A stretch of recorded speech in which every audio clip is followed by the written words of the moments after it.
La conversación del Diario Agrícola es presentada por Land Growers Chile, una exportadora pensada para agricultores chilenos. Bienvenidos a la conversación del Diario Agrícola con Cristian Valenzuela. En este espacio, el Diario Agrícola nos invita a descubrir las historias de éxito de los empresarios que impulsan la industria agrícola chilena. Conoceremos el motor detrás de nuestra agricultura, las historias desconocidas de quienes hacen posible la producción y el impacto vital de este sector en Chile. Acompáñanos en este viaje al corazón del campo. Les doy la bienvenida a una nueva conversación del Diario Agrícola. El día de hoy estamos con un tremendo invitado nuevamente. Antes de presentar a mi invitado, quiero dejarlos a todos, también invitados, a revisar el sitio del diarioagricola.com, donde estamos constantemente subiendo noticias de actualidad, economía y política relacionadas con la agricultura. Y por supuesto las redes sociales, donde también estamos publicando nuestras noticias. Como les decía, el día de hoy estoy con Mario Bustamante. Él es CEO y fundador de Instacrops. Mario, te doy la bienvenida. Muchas gracias por invitarme. Muchísimas gracias por estar acá. Me tiene muy entusiasmado este capítulo porque quería saber tu historia. Estuve ahí averiguando un poquito en la confección de la nota que subimos en la página. Pero antes que todo, me gusta partir por la pregunta que le hago a todos los invitados, que es ¿cómo te relacionas con la agricultura? Fue completamente circunstancial, la verdad, y a esta altura no sé si decir un golpe de suerte, pero yo soy ingeniero en electrónica de formación y tuve otro startup antes, otra empresa de tecnología, pero que hacía cosas completamente distintas. En mi proyecto anterior trabajábamos con equipos de minería, trabajamos con el ejército, desarrollamos dispositivos electrónicos para los carros de artillería, Leopard 1, ese tipo de cosas. También estuve un poco en la electrónica de consumo, desarrollando dispositivos de domótica, esos que te permiten encender y apagar los artefactos eléctricos de las casas. Y finalmente un paso por desarrollo, un poco consultoría en desarrollo en electrónica. Estamos hablando de, yo llevo jugándole al emprendedor 18 años, wow. Tengo 44, entonces imagínate, no existían los smartphones. Claro. Entonces, haciendo cosas para marcas también como Nissan, Derco, Komatsu. Y después de toda esa experiencia diseñando productos en electrónica, bueno, por temas súper, como decía, circunstanciales, descubrimos con ese entonces mi socio que había un problema importante en la industria agrícola, que es la más importante de todas, por lejos. Y ahí nos dimos cuenta que había un espacio, entonces ahí estamos, ya vamos a cumplir 11 años ya ahí. Genial, sí. Genial. Oye, ¿y esta empresa que tuviste antes la vendiste? ¿Por eso te pasaste al otro mundo más agrícola? ¿O cómo? Sí, mira, a decir verdad, estos años han sido de muchos tropiezos, muchos fracasos, pero también éxitos. Más fracasos, la verdad, que éxito. Pero, claro, justamente nosotros con una innovación que fue reconocida, de hecho me permitió ir a China a buscar proveedores, y este desarrollo lo compra una cadena de retail, que es una de las más grandes de Sudamérica, y después de varios, como decía, errores o aprendizaje, como le gusta escribirlo en los libros, es que ese desarrollo tuvo una cabida comercial después de muchos intentos. Entonces, claro, eso nos sirvió de trampolín a lo que viene después, que es Instacrops, que ya es donde estamos con un foco 100% para diseñar soluciones tecnológicas para la agricultura. Buenísimo. A mí siempre me gusta partir con el principio de la historia y entiendo que, como decías tú, fue casi una cosa de suerte que caíste en el mundo agrícola. ¿Cómo partió eso? ¿Cómo?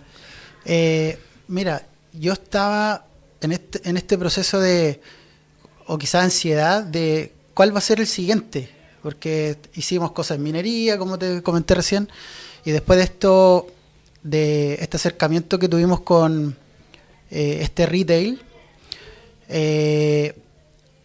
yo en ese entonces, mi novia, ingeniero agrónomo, me da una pista, pero asociado a un problema que tiene la agricultura, de muchos problemas que tiene, como todas las industrias que están llenas de desafíos, mejor. Estaba la posibilidad de desarrollar algo Claro. asociado a la detección temprana de plagas, porque ese era su problema en lo que trabajaba ella. Y empecé a tirar el hilo, como buen emprendedor, tocar puertas, investigar. Di con uno de los dueños de la exportadora más grande de cerezas de Sudamérica, y creo que del mundo, que es la Agrícola Garcés. Y yo hablo con uno de sus fundadores, después de haber tocado la puerta, yo creo que unos 3 meses persiguiéndolo, acosándolo más bien, hasta que me dio el espacio y... El que la sigue la consigue. Exacto, eso. Entonces voy y yo presentando esta como gran idea, me la tiró a la basura en 2 segundos. Che, caché. Me dice, no, ese problema no lo tiene nadie, olvídate, vaya a fracasar. Pero yo tengo otro problema. Entonces él me dio una tarea, que era, él tenía muchos problemas con las heladas tardías en primavera. Perfecto. Entonces, si tú hacías algo con respecto a eso, yo feliz te abro la puerta de nuevo y tenemos otra reunión. Bueno, como buen emprendedor porfiado, me fui a armar un prototipo con nada. O sea, cuando digan que no se pueden hacer cosas porque faltan recursos, por favor, pídanme la foto de ese Frankenstein, que fue el primer prototipo, que fue una cuestión asquerosa. Y sin que él supiera, yo lo instalé en uno de sus campos. Ah, caché. Llegué un día, hablé con un administrador y le dije, oye, ¿sabes qué? Pablo Garcés dice que necesita tal cosa, y yo patuamente fui y le instalé. Es como que yo vaya a tu casa, te dejo una mascota, te la dejo 30 días y me voy. Y yo vuelvo y obviamente tú te vas a encariñar después de los 30 días. Sí, por supuesto, si es que esto funciona. Exacto. Y para mi suerte funcionó, justo heló. Entonces este dispositivo tuvo la capacidad de alertar de forma temprana, entonces fue ahí con la conversación, ya pasó un tema más comercial, de cuánto vale. Y yo no venía preparado porque no sabía que había apretado, rápido, claro, y que había apretado la tecla, porque Claro. yo fui por otra cosa, entonces... Exacto. Pero él fue y te dijo su problema al final. Exacto, y ese yo creo que el principal o la moraleja de la historia es que uno no tiene que ser tan obstinado con su producto y ir más a escuchar. Por algo uno tiene 2 orejas y una boca. Entonces el tipo dice, mira, ¿sabes que mi problema no es ese? Es este. Entonces, bueno, ahí arrancó. Ese fue el primer producto que desarrollamos en ese entonces para esa empresa, y después ya se empezó a multiplicar porque así como él tiene el problema, había muchos más productores de cereza que también lo tenían. Y eso fue un dispositivo que detectaba heladas tardías. Claro. Entonces también hay un poquito de, si le puedo decir así, un factor suerte, porque o tuviste que esperar todo un año para la época de las heladas tardías. No, fue suerte. Sí. Sí. Calzaste con la época, calzaste con todo. Es como que tú hicieras un dispositivo que detecta temblores y tembló. Claro. Que es algo que tú no podés predecir, No, por imposible. supuesto, por supuesto. Entonces, claro, ahí yo creo que fue suerte para mí, no para los productores que se helaron, por supuesto, que justo en esa temporada se puso a prueba el artefacto. Entonces eso permitió que tuviera mucha cabida. De hecho, tanto así que los otros dispositivos que instalamos, otra vez de suerte, porque el segundo fue el Limache, en productores de un programa que se llama Prodesal, de INDAP, que son pequeños productores. La usuaria recibe la alerta, pesca su bicicleta y le va a decir a los vecinos que va a helar. Y hubo una especie de burbuja porque no se helaron, porque ella le avisó, tuvieron sus precauciones, y eso hizo que en un diario regional saliera esa noticia de artefacto, sirve para la helada, y salía mi Frankenstein afuera, una foto horrible. Y yo dije, aquí está la mía. Y puse en Facebook, porque yo usaba Facebook en ese entonces, ¿quién tiene un contacto con algún periodista para difundir la novedad? Y apareció un ex compañero del colegio, me dice, oye, llama tal, que el de Diario Financiero, y le mostré esta noticia de un diario local, de Limache, y él hace una nota en DF, y de ahí a la cuestión explota. Qué buena. Sí, ahí ya me empieza a sonar el teléfono, apareció en diarios de Perú hasta España, en Colombia, México, y ahí el correo, y yo no tenía dónde meterme porque no tenía capacidad productiva, Exacto. no tenía nada. Estaba ahí recién partiendo, al fin. Exacto. Sí. ¿Y cómo fuiste atacando esos distintos happy problems que te empezaron a pasar, que te estaba llamando todo el mundo, se hizo famoso el producto Sí. por algo tan grave que había pasado y que justo agarraste esta cúpula de personas que pudieron salvarse por tu dispositivo? Sí, ahí nos fuimos a tocar puertas y ahí hay otro problema que es más de financiamiento, que es un problema que existe generalizado en las startups, en emprendimiento, que cuesta mucho que ante un hallazgo, como no tiene un historial financiero, que te presten plata, ¿cierto? Entonces ahí nosotros nos fuimos a tocar la puerta a una aceleradora de negocios que se llama Magical, que ellos financian a través de un instrumento Corfo a startups en distintas verticales. Y yo llamo al gerente en ese entonces, que no me conocía nadie, y con la intención de saltarme un proceso, porque no me aguantaba 3 meses de postular, esperar. Entonces, patuamente le pedí una especie de audiencia en el directorio, porque ellos presentaban los proyectos, y me colé, literal. Ya. Y presenté 10-15 minutos, y eso me sirvió para avanzar unos pasos más, y bueno, nos adjudicamos un proyecto a través de ellos, un Corfo, en ese entonces se llamaba SAF, que ya no existe, que son 50 millones.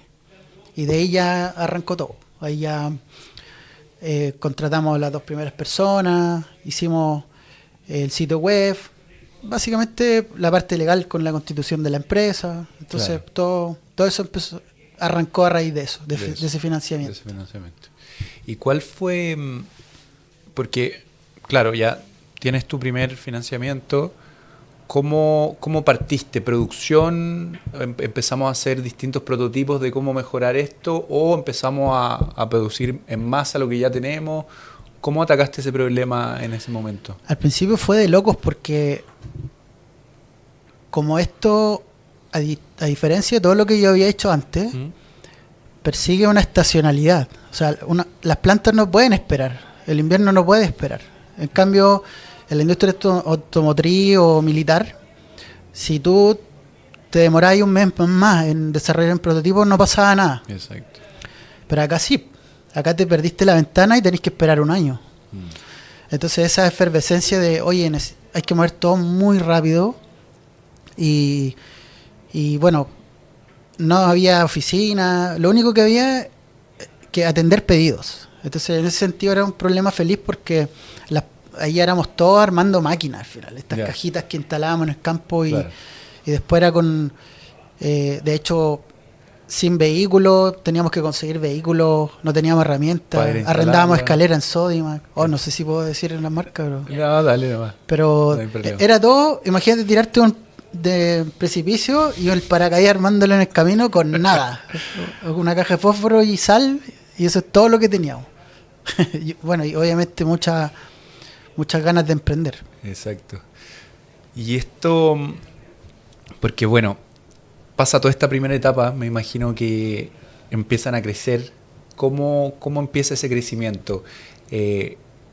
¿Empiezan a agarrar más clientes? ¿Logran mejor financiamiento por otro lado? ¿Cuál fue la estrategia que ocuparon para ir avanzando? Sí, mira, imagínate, estábamos hablando hace 8 o 9 años atrás. No había muchos casos de emprendimiento tecnológico en agricultura. Antes de nosotros habían 3 o 4 quizás, que hoy creo que quedan 2. Imagínate. Y hoy hay 15, 20 que están haciendo sensores, software, que es como un poco más de lo mismo. Pero en ese entonces, claro, fue tan rápido el crecimiento, siempre apalancado por la venta. Algo que a mí siempre me ha obsesionado es que todo se construye desde ahí. Claro. Finalmente, muchas veces el emprendedor desarrolla productos, el versión 1, la 2, la 3, la 4, se enamora de su producto como que fuera su hijo, pero no se lo vende a nadie. Claro. Entonces, y se gasta sus recursos en eso. Se gasta sus recursos, a veces se vuelven locos y venden su departamento y creen tanto y quiebran y bueno. Entonces, acá siempre estuvimos persiguiendo detrás de la venta. Siempre, oye, nos salió un pedido en los Andes, hay que hacer 15 máquinas. Y yo miraba para atrás y tenía 2 paneles solares y 2 par de baterías. Siempre estábamos corriendo detrás de que el pedido, tal empresa quiere ser alguna especie de alianza. Siempre estábamos como en esa búsqueda de un poco definir no solo el producto, sino que el modelo de negocio, con qué socio quiero hacer esto, con qué inversionista, porque también se acercaron inversionistas. Al día de hoy ya tenemos, hemos levantado más de $5,5 millones en inversión. Empresas como Soki Mitch se acercó a nosotros, invirtió. Empresas de Venture Capital de Estados Unidos, de Silicon Valley. Entramos a Y Combinator, que son cosas que pasó todo muy rápido. Claro. Entonces el crecimiento fue explosivo, entonces como que casi no te dio tiempo de mirar si era lo que tú tenías planeado hacer o la ola te llevó a donde estáis. Y también tomando decisiones como en el momento, como cómo seguimos avanzando ahora, nos acaba de pasar esto, cómo seguimos para adelante. Exacto. Y te pregunto, ¿cómo pasaron de... ¿fue netamente explosivo o el producto se empezó a validar? Y ahí fue donde entraron estos financiamientos ya más grandes, estos más adelante en la empresa, empezaron a hacer más productos. Claro. ¿Cómo fue esa estructura? Mira, después de esta como primeras temporadas, que hasta que recibimos el primer financiamiento, que fue en el 2018, me refiero de Venture Capital, que eran $300,000, 2018, $300,000 hoy quizás no son tanto para una startup, pero para ese entonces era mucha plata. Claro, nosotros con eso ya armamos equipo, producto, mucho desarrollo tecnológico, ya no solo medíamos temas asociados a la helada, al clima, sino que ya nos metimos en cómo poder gestionar de forma eficiente el uso de agua en riego.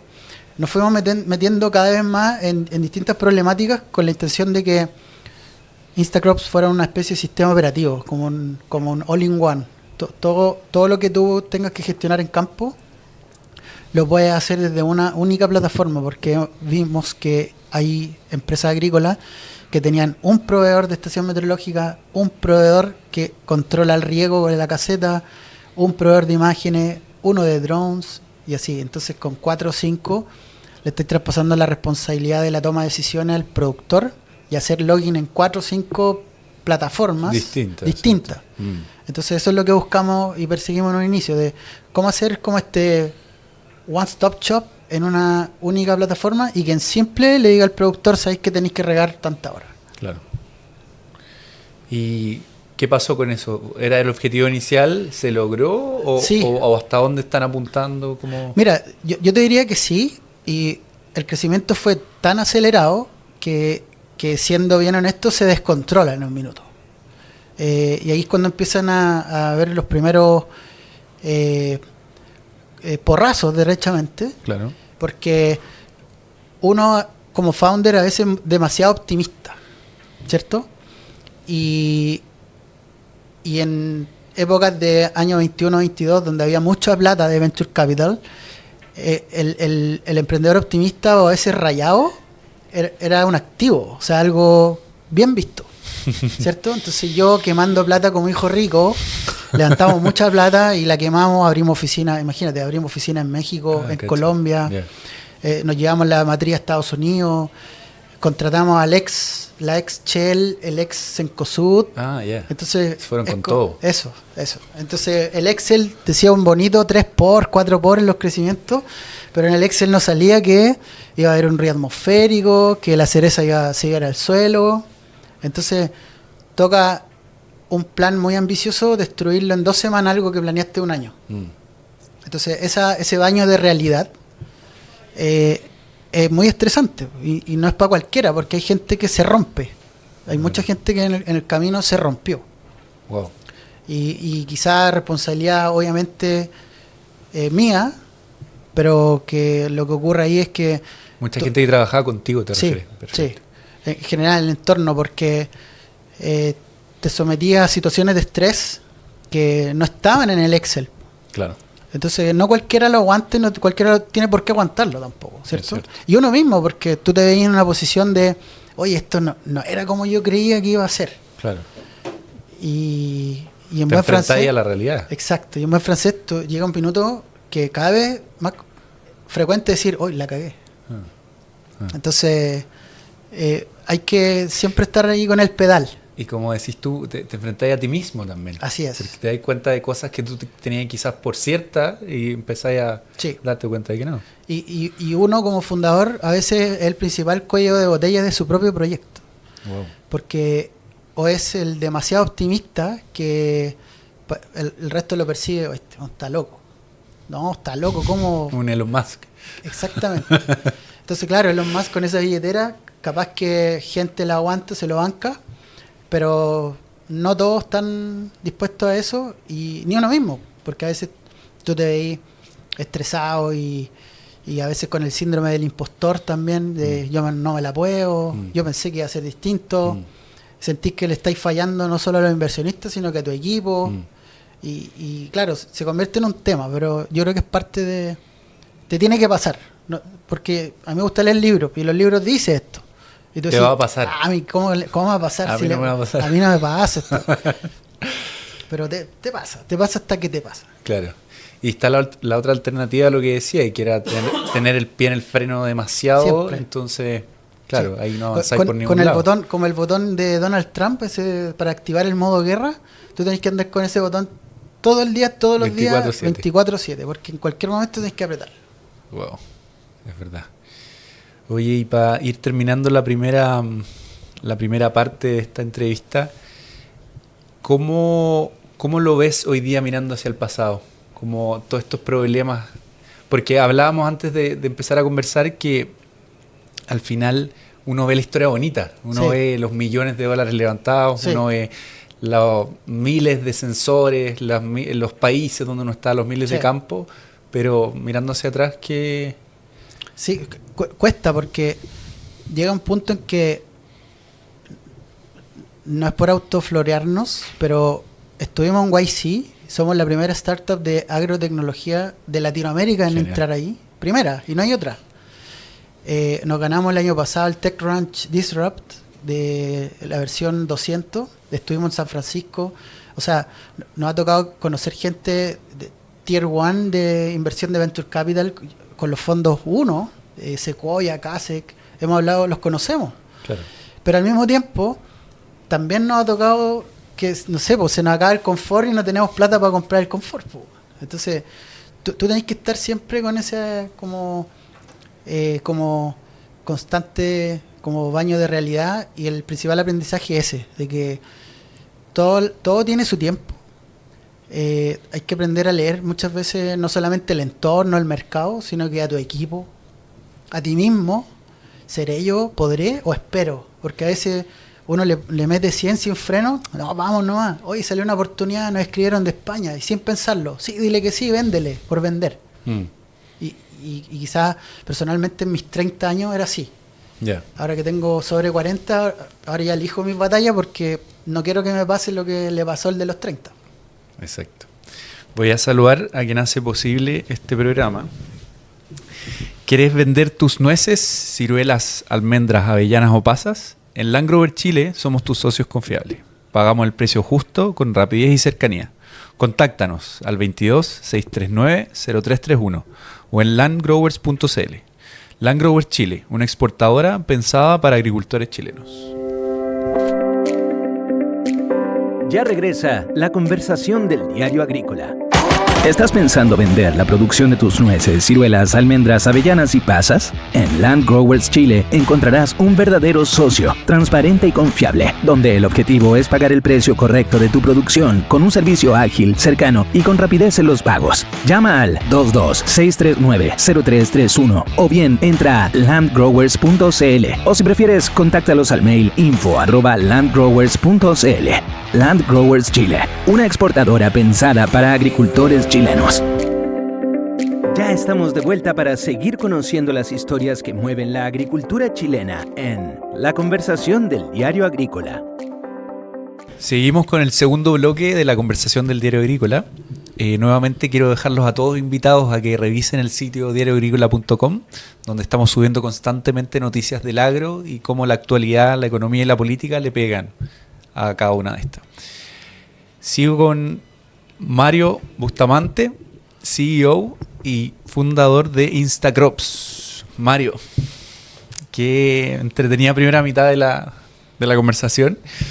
Nos quedamos con un tema justo al cierre del primer bloque, Y Combinator, que me gustaría que me conté un poco más de detalles de eso, porque es la primera empresa de tecnología latinoamericana para el agro. Sí. Que quedó en Y Combinator. ¿Cómo los llamaron? Entiendo que se postula ese programa. ¿Cómo quedaron? Sí, tienes que aplicar, creo que algo así como entre el 1 y el 2% quedan. En el total, fondo de inversión más difícil de quedar del planeta. Así es una locura. Sí, el número 1, de hecho, el más activo. De ahí salió Airbnb, Rappi, no sé, Dropbox. ¿O no? No sé si estuvo ahí, creo que no. Pero Rappi, tienes razón. Pero son muchos startups que salieron ahí. Y yo pienso que, haciendo una analogía, es como ir a la universidad, pero 6 años, hacerlo en 4 semanas. Es una cuestión que te vuela la cabeza en cada una de las líneas de texto o cada una de las charlas, porque hay muchos founders que dan charlas de su experiencia. Y así como yo les puedo estar contando de cómo partí, cómo tropezamos muchas veces o cómo se aceleró el crecimiento, recibimos inversión, llévalo a escala. Imagínate que yo estaba en una sección, cuando me toca presentarme, somos 5 empresas, y dije, esto me ha pasado otras veces, que habemos varios y viene tú y dice, yo soy founder de tal cosa y hacemos tal cosa para las notarías, no sé. Qué bueno, bien, te felicito, qué entretenido, qué interesante. Pero acá era así. Tengo a mi lado izquierdo a un tipo que hace space cabs, que hace cabinas espaciales, donde hace Uber en el espacio. Ese era mi predecesor. O sea, claro. Yo dije, ¿qué voy a decir yo que hago con planta? Bueno, me pongo una máquina. Después este gallo que hace space cabs. Y después a mi lado derecho, uno que hace cohetes. Y muestra, lo primero que hace para presentarse, muestra un video. Imagínate SpaceX, pero a escala, chiquitito. No para personas, porque viste que Elon Musk quiere habitar otro planeta porque se cayó un alien. Yo creo que se quiere ir de regreso, se quiere devolver, una cuestión así. Pero este era como más escala para elementos pequeños, como para hacer delivery. Imagínate como un Rappi, un Mercado Libre, pero interespacio. O sea, una locura. Y yo digo, ¿y qué digo que hago entonces? Porque yo era el más fome de los 5. Y todos traccionando, los de los cohetes, el Space Cab, quizás más incipiente en tracción, claro. Pero en desarrollo de producto te vuelan la cabeza, literal. Y por otro lado, un par de gringos que como en 8 meses ya tenían como $3 millones en ARR en facturación anual. Entonces, el nivel que tienen es como te contagia eso. Te contagia de querer hacer rápido las cosas, bien, querer hablar mucho con los usuarios, hacer cosas que no escalen, porque ellos tienen muchos como dogmas. Entonces, eso se contagia igual. Y obviamente hay que saber ecualizarlo por la realidad que vivís tú, porque todos ellos son gringos y solamente en agrotecnología hay más de 900 fondos en Silicon Valley y en toda Latinoamérica hay como menos de 20. Claro. Entonces, obviamente la cancha está súper dispareja, ¿cierto? Emprender acá no es lo mismo que allá, a eso me refiero. Pero el talento en Chile está, incluso yo diría puede ser mejor que allá. El tema es el ecosistema, el que el banco le pone trabas al founder. Allá no, pues allá al revés. Allá hay más VCs que founders. O sea, hay más gente dispuesta a poner plata que emprendedores buscándola. Acá es todo lo contrario. Entonces, son distintas, quizá la misma regla del juego, pero son el Real Madrid y el Curicó Unido. Sin desmerecer. Exacto. Y sobre todo pensando que... Pero perdón. Tengo que saber cómo te fue con la presentación. ¿Cuál presentación? Cuando estabas con otras personas, ¿tú tuviste que presentar también o no? ¿En YC? Sí, pues. Y quiero saber eso. Ya, démosle, terminemos esa parte de la historia. Es que, ¿sabéis que mi caballito de batalla era la capacidad de venta? Siempre yo usé te apalancaba bien eso. Sí, porque hay una cuestión que es irrefutable en el camino del emprendedor, son las ventas. O sea, tú me puedes yo te puedo decir, si me siento acá y te digo, ¿sabes qué? En los últimos 3 meses he vendido $900,000, a ti no te va a importar lo que hago. No te va a importar. Si hago miel de, no sé, abejas robóticas, lo que sea, este gallo algo tiene porque en 3 meses vendió 900 lucas. Y eso para mí siempre fue mi tarjeta de entrada. Genial. Mi capacidad de acelerar en procesos de ventas cuando no tenéis nada. ¿Cachai? Y eso yo creo que es el atributo más importante que tiene un fundador. Su capacidad de ejecutar. O sea, si tú me decís, no, es que hice un producto que es mejor que tal porque es más barato, es más chico. ¿Cuántos años lleváis? 2 años. ¡Ay, un seco! Y estudié en Harvard y todo. ¿Y cuánto facturáis? No, lo que pasa es que tengo 2 pilotos gratis. Claro, exacto. Entonces, ¿qué es eso? Música, ¿no? Es música. Es un lindo PowerPoint que tiene él. Pero si tú me habláis de que eres un perro para la venta, ese atributo le gana a cualquier otro. Es verdad, es verdad. Así lo veo yo por lo menos, no sé si... No, absolutamente. Entonces estoy ese de fue acuerdo. mi balde como para sacarle pica a los que estaban al lado. Claro, tú haces cohetes, tú haces Space Cup. ¿Cuánto facturan entre ustedes dos? Yo facturo 10 veces lo que ustedes dos juntos. Exacto. Gracias, señoría, no más preguntas. Es verdad. Pero es que al final tenéis toda la razón, porque el negocio del VC es poner plata para sacar plata de eso. Entonces necesita es. ver los números nomás. No. Claro, al VC le interesa más tu capacidad de ejecución. Exacto. Si tú eres un founder que está rayado y que crecí loco, de hecho nosotros nos pusieron una meta en ese intervalo y yo la trasladé a mi equipo, obviamente yo la multipliqué. Es como, oye, nos están pidiendo vender $400,000 en un mes. No era ese el monto, pero me sirvió porque... Obvio. Porque Entonces, empujaste para que llegara lo más cerca posible a esos exacto. 400.000. Yo no sé si leyeron un libro de Valtteri Saxon, que es la biografía de Elon Musk. No lo leí. No. Él dice que si tú le das una tarea a una persona y le dices, por ejemplo, ordena tu casa en 30 días, tú lo vas a hacer en 30 días. Pero si yo vengo y te digo, necesito que ordenes tu casa en 30 minutos, tú lo vas a hacer en 30 minutos. Entonces, si tú ahí a tu equipo le decís, oye, tenemos que facturar $400,000, y eso es lo que hay que hacer, y todos tienen el objetivo, la meta numérica, se van a desvivir por lograrlo. Obviamente después están los incentivos, que el bono, que la semana libre, lo que queráis. Pero la gente muchas veces no sabe de lo que es capaz de hacer. Entonces eso es lo que tú estás poniendo a prueba en YC. Que tú entras y sales otra persona. Es como ir al gimnasio. No, que voy a hacer 30 repeticiones yo. No, yo no puedo porque yo soy sedentario. Y después pasó el mes y saliste haciendo 60, no 30. Y tú pensás y tú decís, esto es como un superpoder, po. O sea, y después ya es como droga, es adictivo. Yo lo quería hacer todos los días.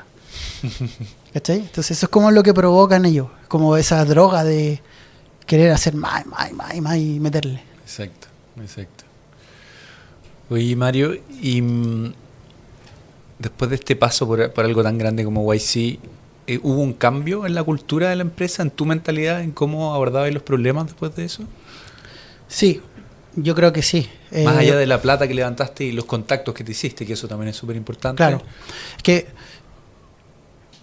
lamentablemente, como en Chile y en Latinoamérica en general, tenemos una cultura que es más bien como chaquetera y más bien de, lo tiene que haber hecho poco menos porque tengo pitutos. Entonces, muchas veces la gente piensa así, entonces en vez de tomarlo como un atributo positivo, es como te miran como que no se valora.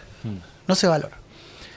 Tú, por ejemplo, en octubre del año pasado fui a este evento del Disrupt y había gente que me conocía y llegan como con esa parada de buena onda, no de competir, de pegarse codazo, de como que te pelan, esa cuestión como media como mala competencia, porque aquí hemos recibido, a nosotros a veces nos escriben cuestiones otras startups chilenas con mala onda. Nos escriben así en el mensaje, en los mensajes de Instagram, y allá es todo lo contrario. O sea, si te topáis con un founder que está más arriba o más abajo, son puras loas, po. Es como tú lo hiciste, puta, juntémonos media hora y compartimos experiencias. Exacto. En vez de el odio en silencio o el pelambre. ¿Cachai? Entonces ellos son muy pro eso, dispuestos a ayudarte. Lo que hicieron para atrás no les importa. A ellos les importa más lo que queda por hacer para adelante. Y eso son muy comunitarios, hacen muchos demo days y todos con short y polera negra. El que factura 1 billón y es millonario y el otro que está partiendo. Son pares completamente. Acá el que factura un poquito ya anda en una camioneta de 3 pisos, con relojes caros, creyéndose la raja. Entonces eso no existe allá. Cacho. Una diferencia completamente de cultura. Cultura 100%, sí. Una cultura del incentivo a hacer cosas mejores y otra que Claro. te tira para abajo. Claro. Ahora, no hay que generalizar, o sea, No, por eso ha supuesto. mejorado mucho y hay un ecosistema muy maduro, hay startups muy buenas en Chile, hay un gremio de AgTech, que hay startups demasiado buenas, que toca a veces como creerse mal cuento, irse para afuera, pero también hay que pensar si es que el founder quiere hacer eso, porque una cosa es que lo puedas hacer y otra si lo quieres hacer. Exacto. Entonces, hoy en día está mucho más desarrollado, más maduro y obviamente yo estoy hablando de casos quizás puntuales, pero en general el ecosistema chileno está muy avanzado en un mercado que es demasiado pequeño, pero es muy avanzado, está muy en calidad técnica, no hay nada que envidiar a los YC, nada. De hecho hay más chilenos que han pasado, hay varios chilenos que han pasado por ahí. Nosotros no fuimos los primeros. En agro sí, pero hay agro, varios más, otros casos, y que ellos yo creo que comparten de que la calidad del profesional o del ingeniero no tiene nada que envidiarle al gringo.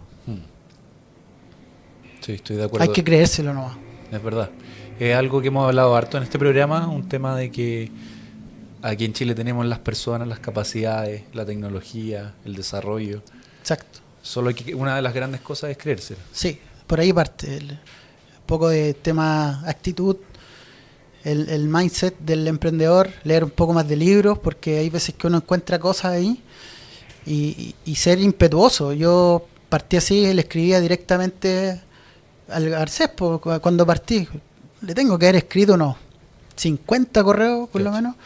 Varias veces fui, le pegué portonazo. Imagínate, iba a la oficina y no puede. Hasta que me abrió la puerta. ¿Ya qué quiere este buen de nuevo? Tiene que haber dicho. Y ahí eso cambió todo para adelante. Imagínate.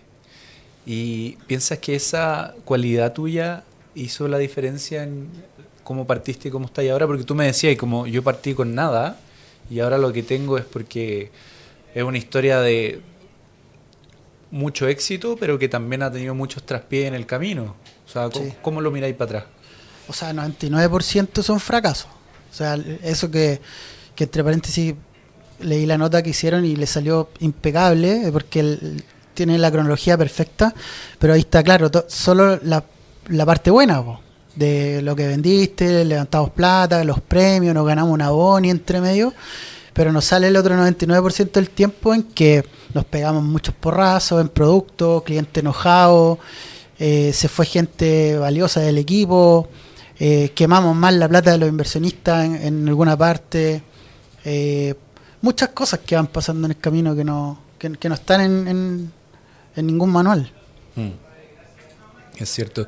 Y hoy día, que tú me contabas que ya tienen este agente de inteligencia artificial que conversa directo con los productores en el campo, ya llegamos a esto. ¿Cómo tú definirías Instacrops hoy día? Cuéntame Sí. un poco esa parte. Mira, yo creo que es un punto completamente de inflexión de los otros que hemos tenido, porque hay veces que tú cambiáis o el producto, el modelo de negocio, los equipos, se achican, se agrandan, pero esto que estamos construyendo ahora es una cuestión completamente que cambia la regla del juego, así como lo está haciendo la IA en todo el planeta, en toda la industria, que está muy incipiente. No sé si has visto el típico, hay un dibujo que salen cuadraditos, donde dice, este eres tú, Sí, el 0,6% de la gente creando con IA.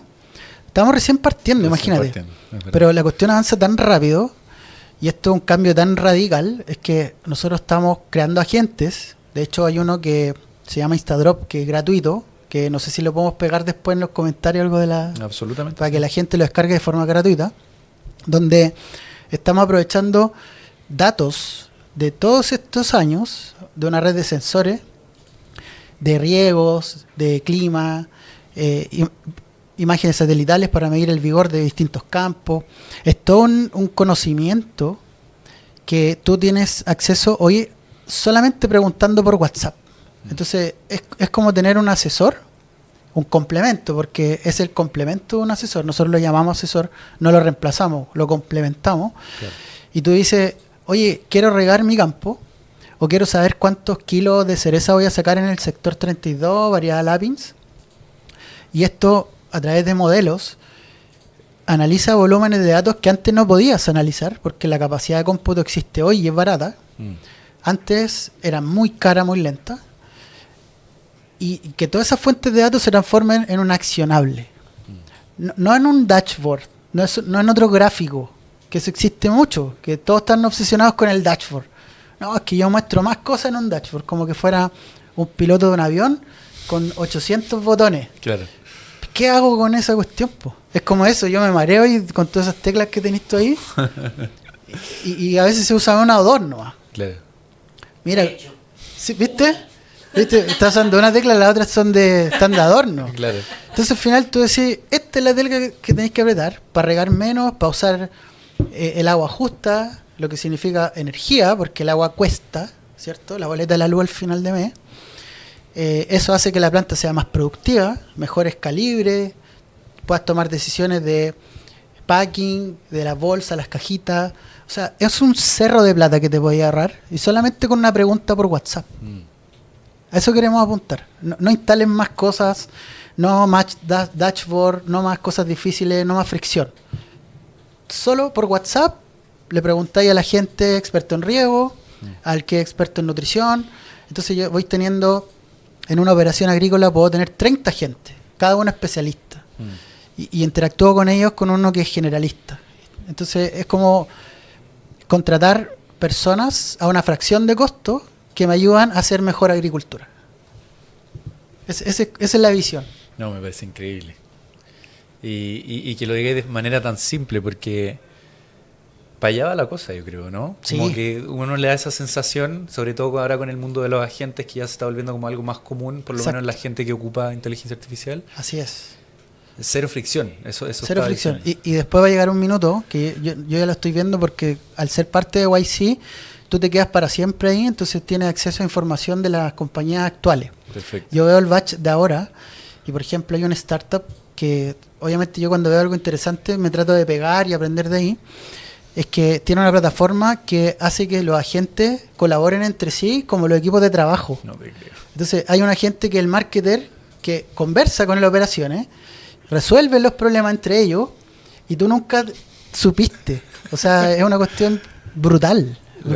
O sea, lo que estamos viendo ahora es una cuestión de verdad de loco.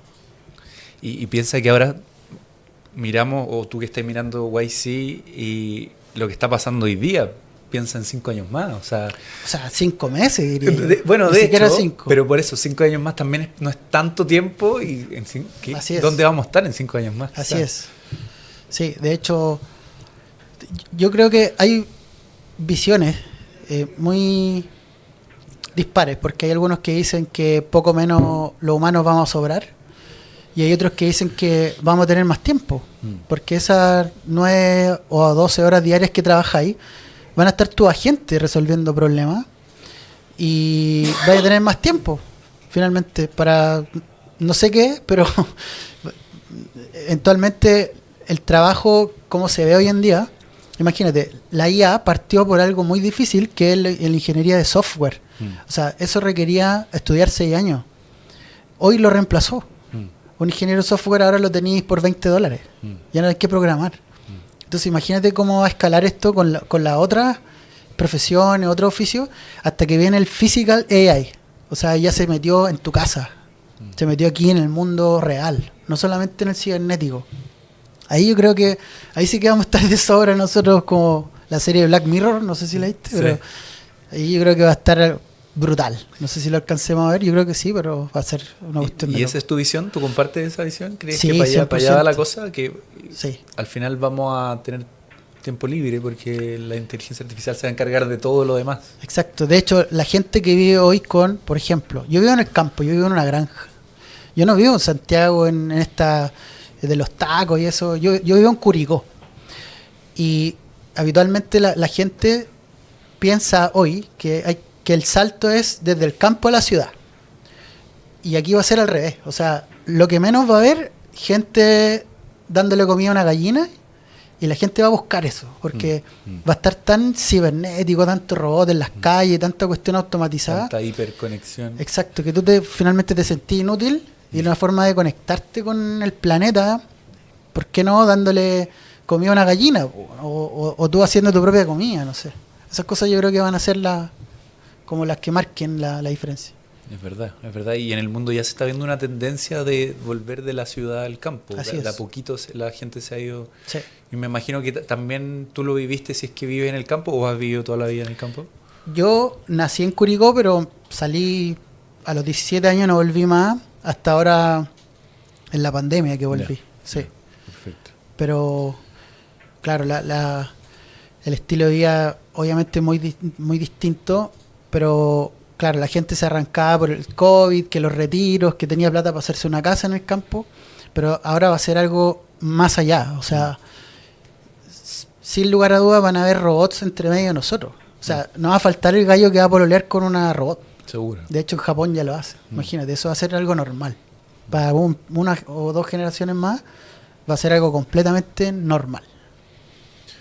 Oye, Mario, y para ir terminando con la última pregunta, al principio cuando partimos el programa tú me dijiste que la industria agrícola es muy importante y que tú te querías meter ahí por eso.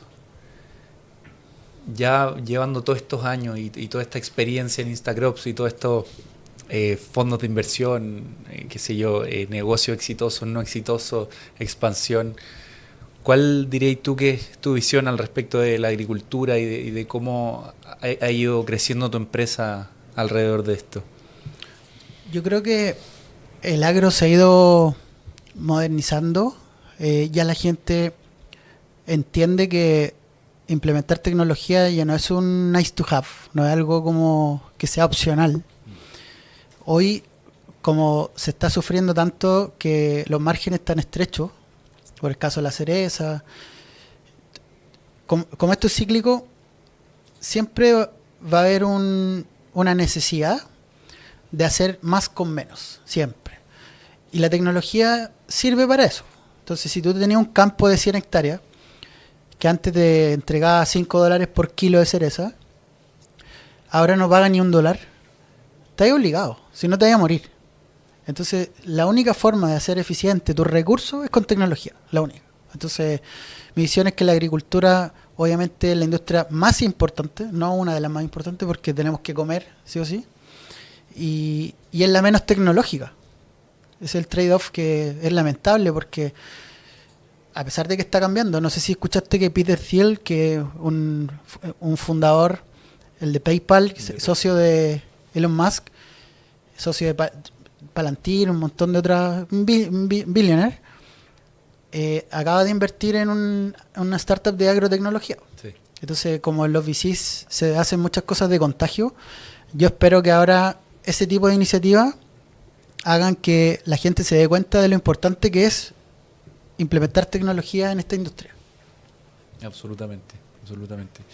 Quiero dejarlo a todos invitados a que vayan al sitio diarioagricola.com, donde pueden encontrar las noticias de actualidad, política y economía con relación a el agro. Mario, muchísimas gracias. Mario Bustamante, CEO y fundador de Instacrops. Te agradezco por tu tiempo con nosotros. No, gracias a ustedes por invitarme, y acuérdense de descargar Instadrop, que es gratuito. Entonces, un asesor ahí por WhatsApp que los pueda ayudar. Muchas gracias, Mario. Vale. Y así cerramos este capítulo de la conversación del Diario Agrícola con Cristian Valenzuela. Gracias por acompañarnos a explorar las historias que dan vida a la agricultura chilena, un pilar fundamental de nuestro país. El Diario Agrícola te invita a seguir conociendo el esfuerzo y las historias detrás de cada cultivo. Nos vemos en la próxima conversación. La conversación del Diario Agrícola fue presentada por Land Growers Chile, una exportadora pensada para agricultores chilenos.